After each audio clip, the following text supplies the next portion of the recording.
India's booming population is often described as a double-edged sword, but with over half its citizens under 25, the demographic dividend could be transformative. Dr. Mehra, could you elaborate on how this youthful force is shaping India's economic trajectory? Absolutely. A young population means a vast, energetic workforce poised to power industries for decades. If you picture a relay race, India is at the stage where it has the freshest runners. However, unlocking this advantage hinges on equipping youth with relevant skills, hence the focus on initiatives like Skill India and major investments in vocational training. That's an apt analogy. But as we look deeper, are we seeing enough alignment between the education system and the needs of modern industries, such as technology or manufacturing? That's where the challenge intensifies. While progress is evident with engineering and IT graduates in abundance, there's a gap in employability. A 2022 NASSCOM report found that only 45% of graduates are job-ready for the tech sector, signaling the need for hands-on, industry-focused learning rather than rote academics. So as India's youth come of age, what practical steps can individuals take to ensure they don't miss out on this wave of opportunity? For the individual, the blueprint is clear: continuous upskilling. Platforms like Coursera and government-backed e-learning portals have democratized access to courses on AI, data science, and renewable energy.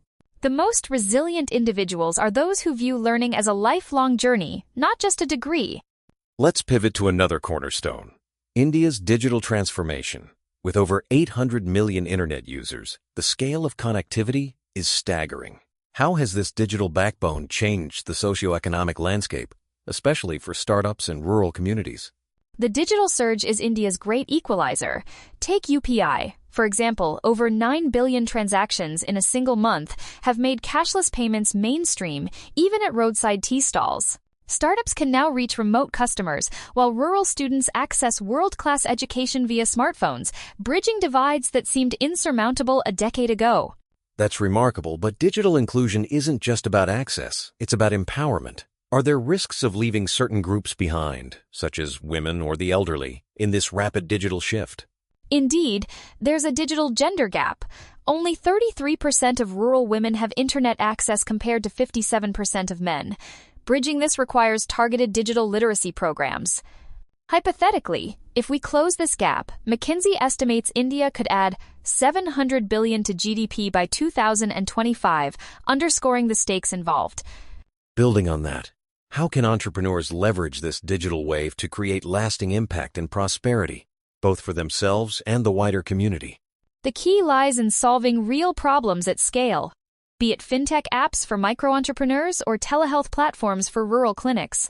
The digital infrastructure is a launchpad for innovation. Those who design inclusive, user-friendly solutions can ride this digital tide and uplift millions in the process. Shifting gears, let's talk about policy reforms and the entrepreneurial ecosystem. Since the 1991 economic liberalization, India's market has opened dramatically. How have recent reforms like GST and Make in India influenced business confidence and global investment flows? The reforms have been catalytic, streamlining taxes and reducing regulatory clutter.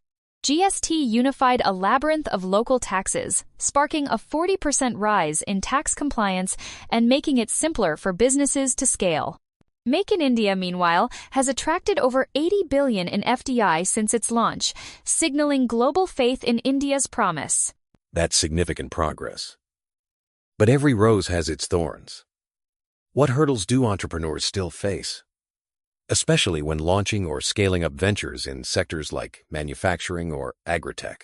While the environment is friendlier, bureaucratic delays and infrastructure gaps persist. For example, setting up a factory can still involve 20 yuan approvals.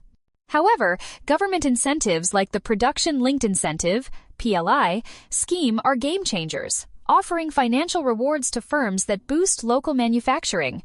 So for a budding entrepreneur listening in, what's the smart playbook to maximize these evolving opportunities?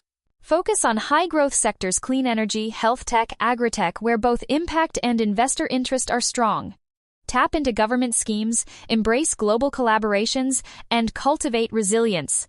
The Indian startup journey is a marathon, not a sprint, but the rewards are unprecedented for those who persist. As we look toward the future, one theme resonates: inclusive and sustainable growth.